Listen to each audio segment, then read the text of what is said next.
Tapi ini tidak 1 hari Pak Bu. Berapa? Berapa hari?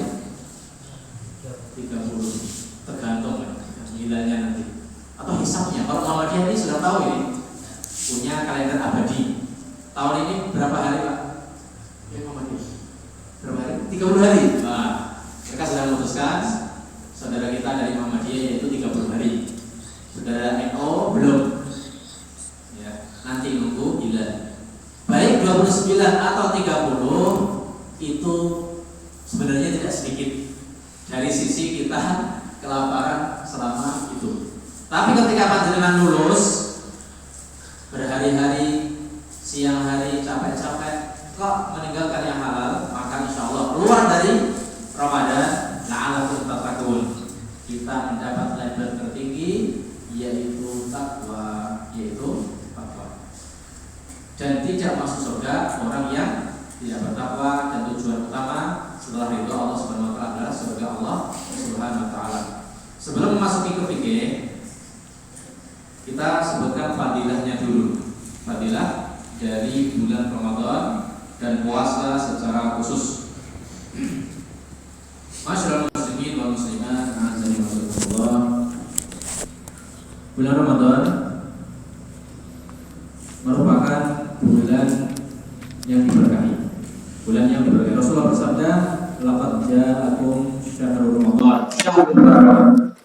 Kebiasaan Nabi ketika datang seperti ini, momen Ramadan, memberi kabar gembira. Itu bulan diberkahi. Bahkan kata Nabi, terbaik dari bulan-bulan adalah bulan Ramadan. Ya, bulan Ramadan. Faman syahida minkum asyhara falyasum. Maka barang siapa yang kalian melihat hilal, kalian menyaksikan masuknya bulan Ramadan, adalah puasa. Barang siapa yang puasa dengan 2 syarat.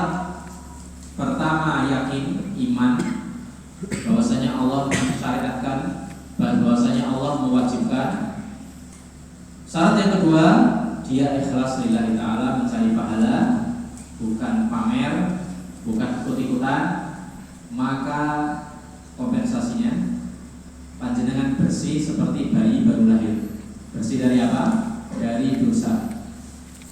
Rasulullah bersabda di Sahih Bukhari Muslim, "Man shoma Ramadhana imanan wa ihtisaban, ghufira lahu ma taqaddama min dzambi." Yang artinya barang siapa yang puasa Ramadan imanan, dengan syarat iman, yakin kepada Allah bahwasanya Allah mewajibkan ini, wa ihtisaban, dan hanya mengharap pahala dari Allah, ghufira lahu, diampuni dosanya. Dosa yang mana? Mata pada meminta yang telah lalu. Oleh karena itu, bagi yang mantan preman, mantan berdosa, mantan ahli maksiat, jangan sedih. Di depan kita kurang dari 10 hari lagi kita akan menemani atau memasuki pencuci dosa, ya, pencuci dosa. Bayangkan ya, bayi baru lahir masih imut-imut, yakin ini belum ada dosa. Insya Allah kita akan jadi seperti mereka. Tapi amin-amin ini Pak ya, bukan yang timur lagi. Ya. Maksudnya sudah dewasa, tapi seperti bayi baru lahir. Karena bersih dari dosa, dari nol. Allah hitung dari nol lagi. Ayo kalau mau maksiat setelah Ramadan jangan. Maksudnya kita sudah bersih. Nanti akan kita bahas berkaitan dengan penjaga kebersihan ya, supaya bersih terus di momen yang lain insyaallah taala. Maka ini kesempatan dengan 2 syarat yang tidak mudah. Pertama, yakin, beriman pada Allah bahwasanya Allah yang mensyariatkan ini. Ini penting ya, kita belajar agama. Orang awam mungkin dia puasanya sah, dia gugur dari kewajiban, tapi bisa jadi tidak mendapatkan pahala ini. Apa? Pahala mendapatkan ampunan dari dosa yang telah lalu. Kenapa? Karena dia puasanya ikut-ikutan, tidak pernah ngaji. Kalau puasa itu karena atas dasar ilmu, yakin bahwasanya Allah yang mewajibkan, dia akan mendapatkan ini, diampuni dosa-dosa. Dia dapat pahala, cuma pahala yang lain. Dia bukan kewajiban, tidak mendapatkan dosa, tapi tidak mendapatkan ini. pentingnya kita mengetahui sabda Rasulullah SAW tentunya dengan belajar. Wahtisaban yang kedua, syaratnya supaya diampuni dosa adalah berharap pahala. Mungkin orang banyak di luar sana puasa karena supaya rampung ini kewajiban gitu ya. Tidak dosa, tapi tidak mendapatkan pahala. Pahala ikut puasa, temannya sahur ikut sahur, temannya buka ikut buka, ikut-ikutan. Nah, ini kita harus beda dengan kebanyakan orang. Masya Ramadan iman abdisaban khufirallahu ma taqaddama min dzikrihi. Ini selaras dengan hadis yang lain di Sahih Muslim. Saya singkat, Nabi bersabda, wa Ramadan ila Ramadan mukaffiratun lima bainahun idza stunibat al-kabair.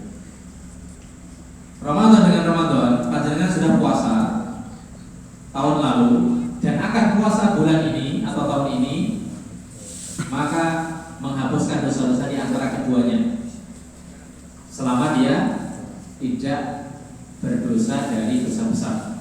Maka sebagian ulama, dosa besar ini harus dengan taubat, harus dengan bertaubat. Namun kalau kita melihat hadis pertama tadi, itu Nabi mengatakan secara mutlak, baik yang kecil yang besar. Kalau kita pahami hadis yang kedua, antara Ramadan dengan Ramadan, ini penghapus dosa kecil. Tapi kalau hadis yang umum ini dengan dua syarat, iman, yakin Allah mewajibkan. Yang kedua, ikhlas lillahi ta'ala dan mengharap pahala, bukan pamer, bukan ikut-ikutan, maka menghapuskan dosa bukan hanya setahun, tapi yang telah lalu, mulai panjenengan balik sampai sekarang. Bapak-bapak ini yang paling sepuh mungkin 70, Pak Ibn 76, Masya Allah. Baliknya misalnya 6 tahun, berarti 70 tahun sudah hidup, ya, sudah hidup. Maka ini menghapus dosa, ya, baik yang kecil atau besar, insya Allah Taala selama 70 tahun. Sangat murah karunia Allah Subhanahu Wa Taala, sangat besar karunia Allah Subhanahu Wa Taala maksud kami. Hanya dengan 30 hari, beratus-ratus hari, mungkin beribu-ribu hari, Pak ya, bersih itu dari dosa-dosa. Ghufirallahu kepada Nabi. Ada riwayat yang lain yang riwayatnya lemah, wamat akhir gitu ya. Dosa yang lalu dan akan datang, cuma tambahan ini lemah, ya. Ini khusus Nabi Muhammad Sallallahu Alaihi Wasallam. Kemudian yang terakhir saya singkat, di antara kenikmatan di dunia dan di akhirat di puasa ini adalah lisa ini kata Nabi, farhatani, farhatun inda fitrihi wa farhatun inda liqa'i rabbih. Rawahu Muslim. Orang puasa punya kedua kebahagiaan. Pertama, bahagia ketika berbuka puasa setiap sore, dan bahagia ketika Idul Fitri. Idul Fitri ini bisa dua makna, bisa dua arti. Ketika buka puasa setiap hari atau buka puasa di akhir, ya, ketika Idul Fitri, Idul Fitri, bahagia. Panjenengan bahagia Pak ya, Masya Allah. Bahagia sampai seluruh makanan dikeluarkan, silaturahmi dan seterusnya. Dan yang lebih besar adalah inda liqa'i rabbih, ketika bertemu Allah Subhanahu Wa Taala, dia akan bahagia. Bagaimana tidak? Dia telah menahan nafsunya selama 1 bulan penuh, mengharap ridha Allah, maka ketika Allah ridha, dia akan bahagia memasuki surga yang abadi. Kemudian sesi yang selanjutnya adalah penyebutan rukun puasa hanya 2. Rukun puasa hanya 2. Puasa yang pertama rukunnya adalah niat, ya, adalah niat. Di kitab Sahih Fikih Sunnah, Pak. Pertama adalah niat. Yang kedua adalah menahan. Yang kedua adalah menahan. Menahan apa? Menahan dari pembatal puasa mulai dari terbit fajar sampai terbenam matahari. Sampai terbenam matahari. Hanya 2 rukunnya, tidak banyak. Hampir Pak ya. Kalau sholat kan banyak rukunnya. Takbiratul ihramnya, Fatihah, sujud, rukuk, tahiyat akhir, tasyahud,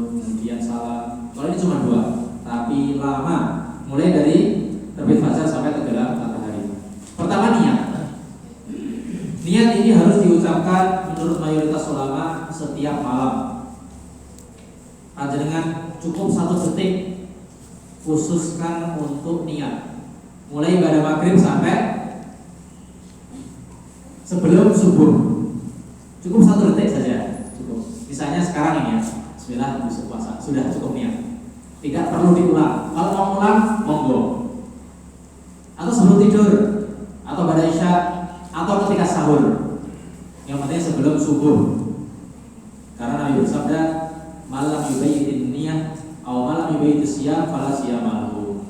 Yang artinya barang siapa yang tidak berniat di malam hari, maka tidak sah puasanya. Niatnya malam hari. Ya. Dan perlu diketahui niat ini gampil nih. Niat ini mudah, yaitu panjenengan ketika sahur itu niatnya karena makan pagi mau kerja atau karena mau puasa. Karena mau puasa ya, itu sudah niat. Saya makan sahur ini niatnya mau puasa ya, sudah niat itu. Jadi niat ini gampil ya. Tidak perlu harus nawa itu siyama ghadin lillahi ta'ala yaumul isnin gitu ya. Kalau salah bisa enggak sah ini. Jadi tidak perlu seperti itu. Cukup di dalam hati. Bismillah besok puasa Ramadan itu cukup. Ibu-ibu besok puasa, besok harus sahur, menghidupkan jam beker, itu sudah niat. Ya, itu sudah niat dan tidak perlu diulang. Kalau mau mengulang sebelum subuh tidak ada masalah. Ya, cukup 1 detik selama sekitar 12 jam malam hari itu. Kemudian ada permasalahan dalam masalah niat ini. Barang siapa yang ketika siang niat ingin membatalkan, maka dia batal sebelum batal. Maksudnya gimana?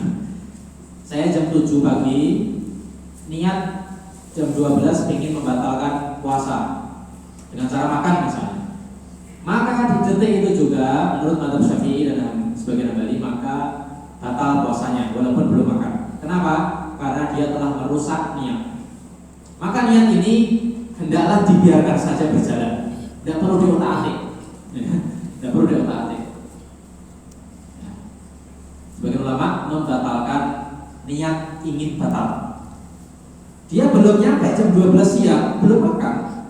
Di detik itu juga dia sudah rusak, puasanya harus diqadha di lain waktu. Mazhab yang lain enggak mengatakan enggak, kan dia belum makan gitu kan ya. Baru niat, ya, baru niat saja. Kata mereka enggak rusak. Cuman untuk kehati-hatian tidak perlu begitu-begituan, ya. Tidak perlu seperti itu. Ada ulama yang mengatakan juga kalau dia menggantungkan niat dengan kejadian dan enggak terjadi maka tidak batal. Contohnya nanti kalau saya ditraktir Pak Hani misalnya gitu ya, jam 12 siang saya akan makan. Kalau nggak ditraktir nggak makan. Maka ini tergantung. Ya. Kalau tidak terjadi makan maka tidak batal. Kalau terjadi maka batal. Ya. Maka batal. Kalau digantung ini beda. Tapi kalau dia memutlakan, wah pokoknya dia punya makanan ya Pak ya. Pokoknya saya nanti akan mokel. Maka detik itu juga dia batal. Hati-hati, niat ini biarkan saja. Jangan diotak-atik, jangan diganggu. Ya. Menurut mayoritas ulama, para jamaah sekalian, ini harus setiap malam. Tapi di mazhab Maliki mengatakan cukup 1 malam saja. Di malam pertama. Di malam pertama saya niat untuk 1 bulan penuh dijamak di awal gitu Pak. Kata mereka itu cukup. Artinya kalau malam-malam setelahnya tidak perlu mengulang niat lagi. Tidak perlu. Tidak wajib. Cukup sekali di awal malam. Di awal malam. Ini kata mazhab Maliki. Mana yang lebih tepat? Panjenengan dipakai semuanya. Di malam pertama niat untuk 1 bulan dan setiap malam niat lagi mengumpulkan 2 mazhab ini. Jadi kita merojihkan mazhab mayoritas, bukan karena mayoritasnya, karena 2 alasan. Yang rajih adalah, yang kuat adalah yang setiap malam, karena Nabi bersabda seperti itu. Yang kedua, karena ibadah puasa ini terpisah-pisah di antara hari-hari ini. Saya katakan, saya tanya panjenengan, barang siapa yang batal puasanya di hari ke-10, apakah hari ke-1 dan ke-9 ikut batal puasanya? Tidak kan ya? Maka ini ibadah terpisah-pisah karena dijeda oleh buka puasa juga. Artinya setiap malam harus diperbarui niatnya, ya, diperbarui niatnya. Ini pendapat yang tepat, yaitu setiap malam harus niat. Cuma untuk jaga-jaga banyak ulama menfatwakan, ya, karena kadang kita lupa di malam ke-10 tadi belum niat, gitu ya. Ketiduran pada maghrib, bangunnya pada subuh, orang kecapean ya, atau tidak ada ketiduran tapi karena sibuk, si mama juga lupa bangunin sahur, gitu ya, lupa niat sama sekali. Maka insya Allah kalau panjenengan pakai madzhab Maliki juga di awal bulan sudah niat untuk 1 bulan, mudah-mudahan sudah tertutup. Mudah-mudahan sudah tertutup. Ini solusi sebagian ulama, yaitu di malam pertama niat untuk 1 bulan, ya, dan di setiap malam. Ini permasalahan niat yang sangat penting karena Nabi bersabda innamal a'malu binniyat, yang artinya, yang makna, salah satu makna yang dipakai ulama adalah sahnya suatu amal itu karena niat. Sahnya suatu amal itu karena niat. Hati-hati terjemahan yang salah. Ini belajar kalau dari terjemahan itu bisa tersesat. Contohnya sebagian orang menerjemahkan apa? Amal itu tergantung niat. Ini nama amal lebih niat. Amal itu tergantung niat. Kalau saya niatnya benar, maka amalnya ikut benar, walaupun amalnya salah. Contohnya, saya mencuri, niat saya untuk membahagiakan orang tua. Saya curi, hasil curian saya kasih orang tua supaya senang. Kan niat saya baik. Apakah kemudian amal ini jadi baik, Pak? Saya berzina, tujuannya membahagiakan yang dizinai karena sama-sama suka. Apakah amal buruk ini menjadi baik gara-gara niat? Tidak. Ya. Jadi syariat bukan hanya lihat hati, tapi perilaku juga. Yang pertama, yang kedua, itu terjemahan sesat. Amal tergantung niat. Kalau dipahami seperti itu tidak benar. Pentingnya kita belajar dari pemahaman ulama, bukan dari buku terjemahan. Karena banyak buku terjemahan tujuannya bukan untuk mencerdaskan pembaca, tapi untuk bisnis, ya, untuk bisnis, atau dia tujuannya baik dakwah, tapi karena kurang ilmu bahasa Arabnya, modal kamus atau modal belajar di pondok masih kurang mendalami, langsung menerjemahkan hal-hal yang urgen, yang sangat vital dan tersalah, maka ini dia mendapatkan dosa jariah. Ya. Yang kedua, dari rukun puasa adalah menahan dari pembatal puasa. Nanti pembatalnya kita sebutkan, itu yang lebih lama. Menahan pembatal puasa mulai dari makan, minum dan lain-lain, mulai dari terbit fajar sampai tenggelam matahari. Kalau ini mudah, sejak TK kita hafal. Tapi permasalahan yang jarang kita dengar adalah kasus ketika panjenengan menahannya salah. Saya gini, terjadi di tetangga kami dulu. Ketika makan sahur katanya jam 3, kok sudah dengar qomat, kok sudah dengar adzan gitu ya. Padahal baru jam 3, ternyata jamnya, baterainya lemah ya. Kalau ini tidak pakai baterai Pak ya, ini pakai listrik. Jadi insya Allah tergantung listriknya. Jadi dia jam 3 makan, hakikatnya jam 5 atau jam setengah 5. Bagaimana hukumnya? Dia makan enak tapi nggak sengaja, Pak. Kalau sengaja, sepakat dia batal hari itu, dosa besar dan harus dihukum kalau tidak tobat dan dikodok. Kasusnya adalah lupa atau bukan lupa ya, tapi tidak sengaja. Maka tidak punya jam, dilihat kok masih gelap gitu ya, karena mendung, terbit fajarnya nggak kelihatan, makan terus. Ketemu temannya dari masjid, tadi saya sudah sholat duha gitu ya. Ini jam 7, jam 8 gitu ya. Hukumnya apa? Apakah dia sah puasanya? Nah, ini penting kita belajar. Apakah sah puasanya? Menurut mayoritas ulama batal puasanya, walaupun dia nggak sengaja, batal puasanya. Kenapa? Karena rukun pertamanya tidak sempurna. Kenapa? Karena puasa itu hakikatnya adalah menahan dari terbit fajar sampai tenggelam. Tapi dia menahan dari terbit matahari, Pak. Dari terbit matahari, bukan terbit fajar. Fajar ini adalah cahaya calon matahari nongol. Ini fajar. Dia itu cahaya. Silau-silau ini cahaya matahari. Tapi karena belum terbit mataharinya itu, maka itu disebut fajar. Tapi kalau sudah nongol ini sudah lebih dari subuh. Menurut mayoritas ulama ini tidak sah puasanya hari itu, harus diqodho. Ya, harus diqodho. Kasus yang sama, dia mengira sudah azan maghrib, lagi-lagi karena jam, Pak. Ya, karena jamnya error atau mungkin mati listriknya. Wah, ini kayaknya udah maghrib karena sudah gelap gitu ya. Padahal belum, karena mendung gitu ya. Makan, setelah kenyang ketemu temennya. Kamu tadi pulang dari mana? Dari sholat asar. Sholat asar. Di bagian daerah seperti itu, sebagian daerah itu gelap terus.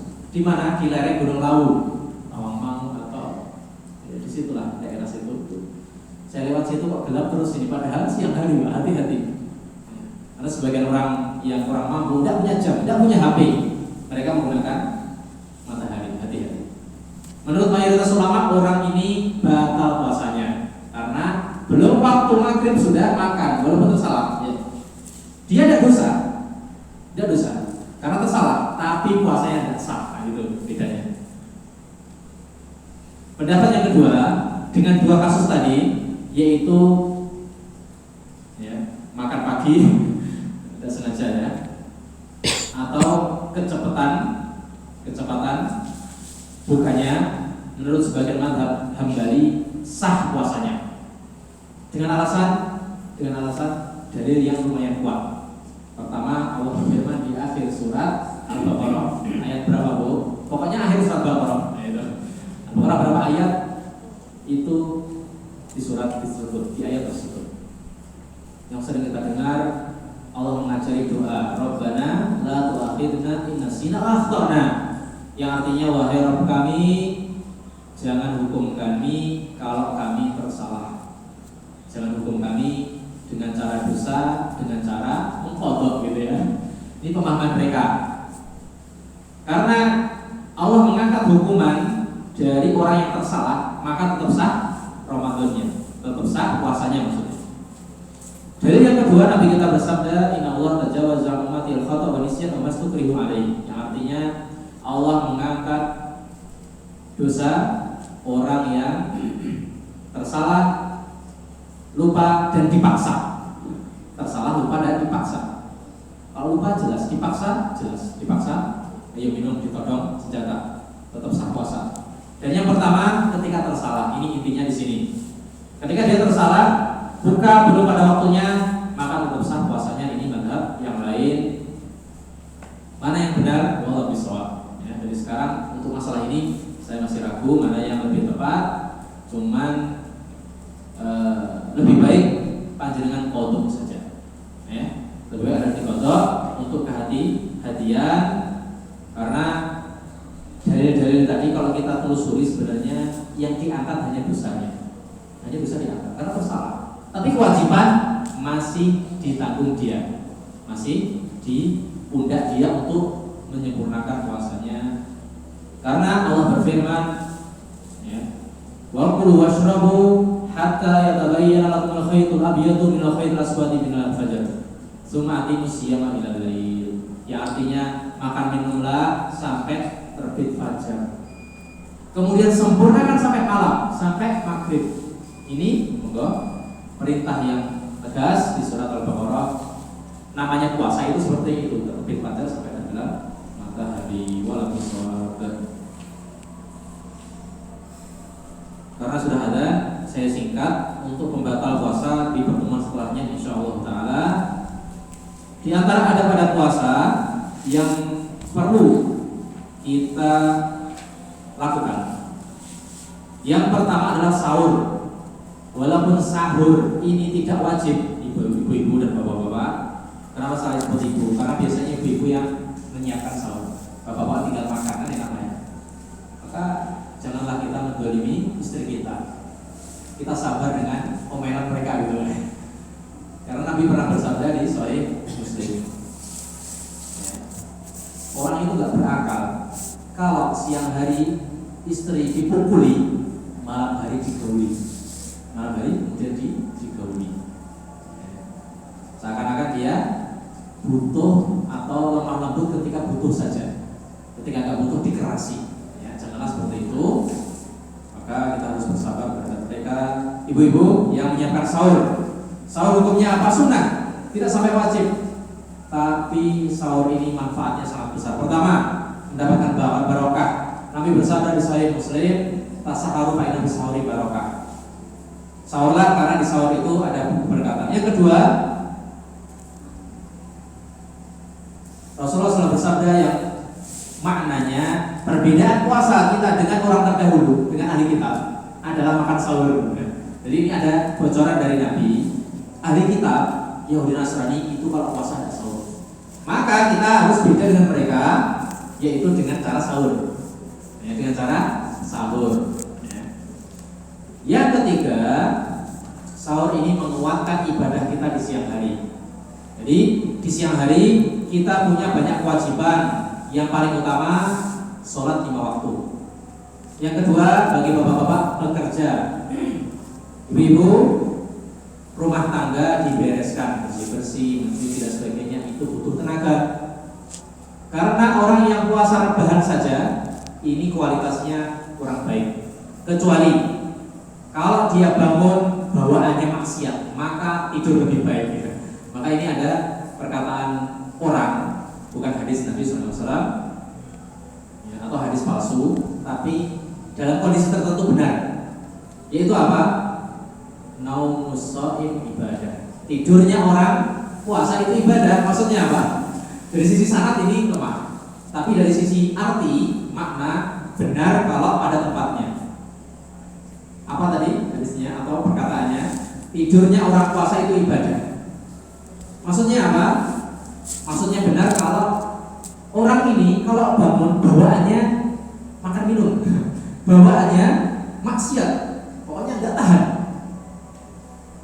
Ibu-ibu, ini bawaannya makan terus dia tidak bisa tahan. Ada jenis orang yang syahwatnya tinggi, kalau bangun bawaannya itu maksiat, maka lebih baik orang ini tidur saja. Dengan catatan, kalau masuk waktu sholat, ya sholat. Setelah sholat tidur lagi, nggak apa-apa. Karena di sini para ulama melihat dua kondisi. Kondisi menjaga puasa dan kondisi rusak puasanya. Maka kalau dia harus tidur untuk menjaga puasa, karena bangun dia maksiat, maka lebih baik tidur.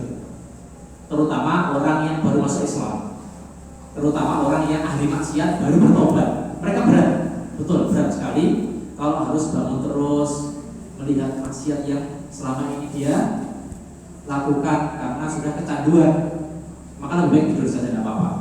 Dengan catatan sholat nanti tidur lagi, sholat tidur tidak apa-apa. Ya, itu maksud dari ibadah gitu lah ya, menjaga ibadah puasa. Tapi kalau dia bangun malah produktif, bisa baca Quran, membantu orang lain, kemudian bekerja, ibu-ibu membereskan rumah tangga, maka lebih baik jangan tidur, kecuali sedikit. Nah, tidur ini penting. Ketika siang hari Rasul bersabda, "Tilu fa inna syayatin la taqilu."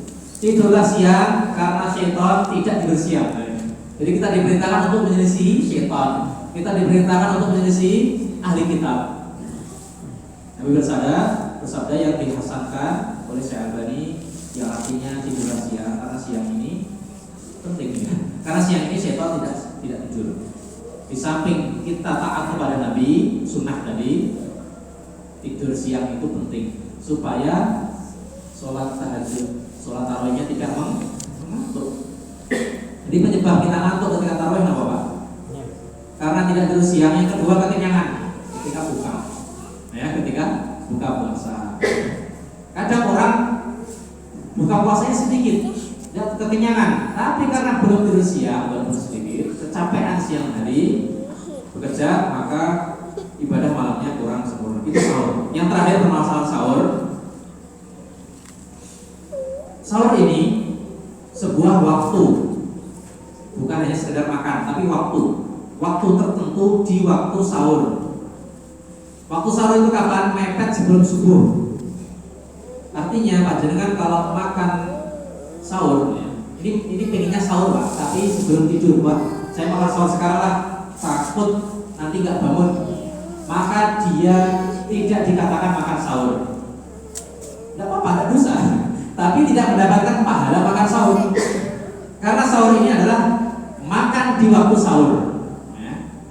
Allah berfirman di surat Al-Zariyat, "Kanu qalilan minal laili ma yahja'un wa bil ashari hum yastaghfirun." Yang artinya, ini awal-awal surat ya, dicek sendiri nanti. Suratnya pendek. Orang-orang yang soleh, sifat-sifat mereka apa? Banyak diantaranya mereka kalau malam tidurnya sedikit untuk sholat tahajud. Wabil ashari hum yastaghfirun. Orang-orang soleh ini apa? Di waktu sahur mereka istighfar. Allah mengatakan di waktu sahur. Jadi sahur ini bukan hanya sekedar makan, tapi waktu tertentu di sepertiga malam terakhir sebelum subuh, mepet sebelum subuh.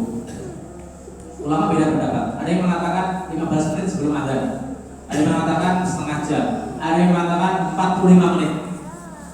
Artinya kalau kita buru-buru, wah saya makan sahur jam 2 malam, saya makan sahur jam setengah 3, ini bukan makan sahur, tapi makan malam. Boleh, tapi tidak mendapatkan pahala barokah di waktu sahur, dan lebih baik ketika sahur adalah makan kurma. Rasul bersabda, "Ni'ma sahurul mu'min at-tamru." Sebaik-baik sahurnya seorang beriman adalah kurma. Kenapa ya Nabi? Gak tahu. Ini ibadah yang diperintahkan Nabi Muhammad SAW. Cuman kalau kita lihat bisa jadi hikmahnya karena dia mengandung energi yang tinggi, karena glukosanya tinggi dan alami ini Pak ya. Beda dengan gula pasir. Bu dokter ya. Pak dokter kalau ada di sini.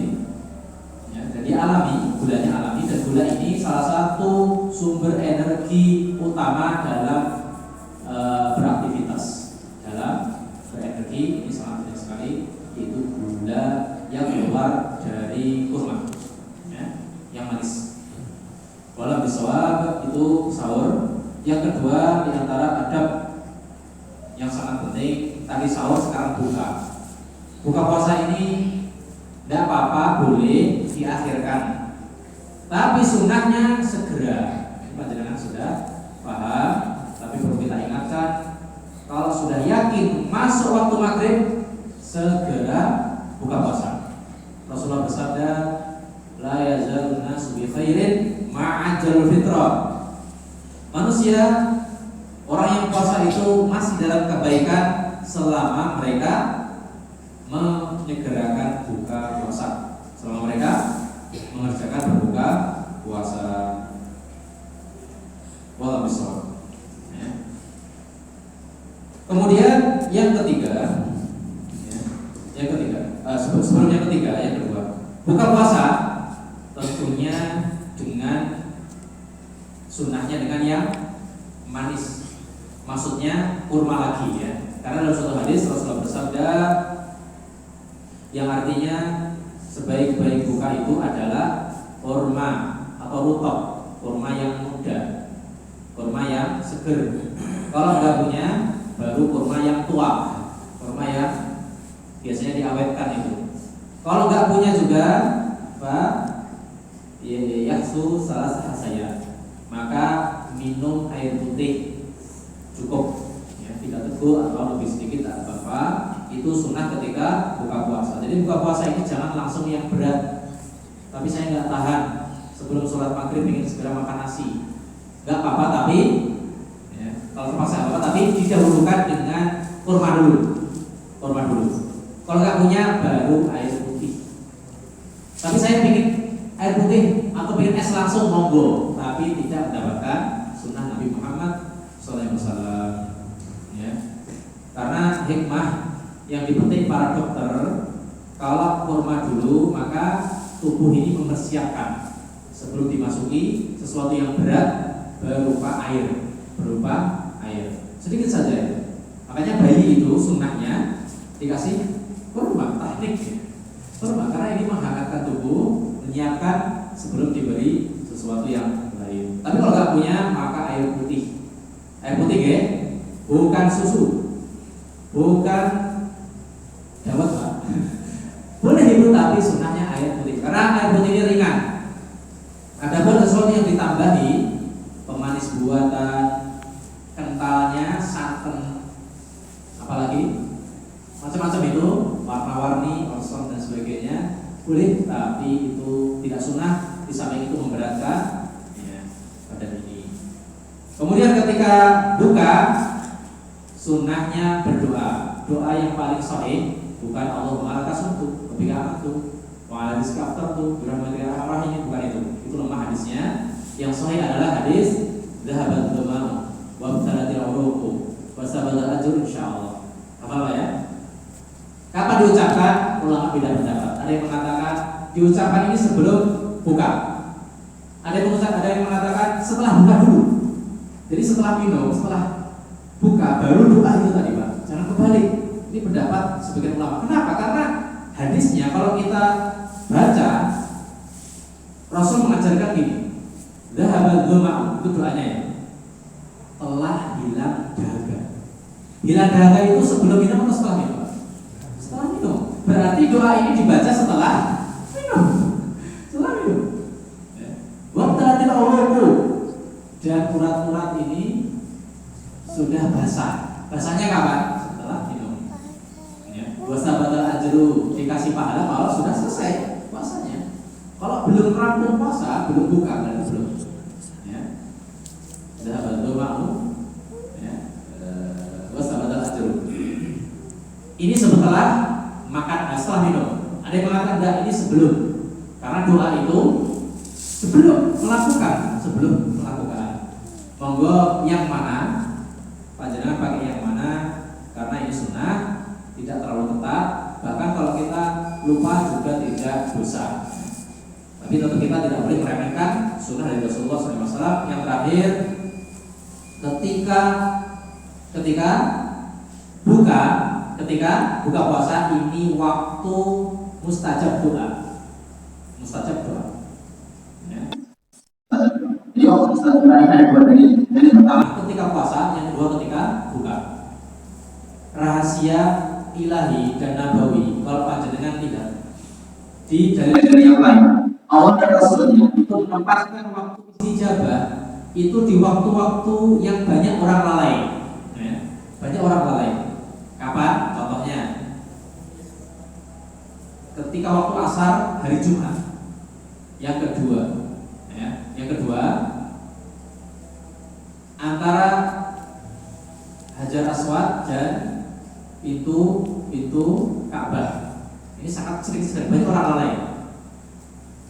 Kemudian ketika sepertiga malam terakhir banyak orang tidur di situ waktu mustajab.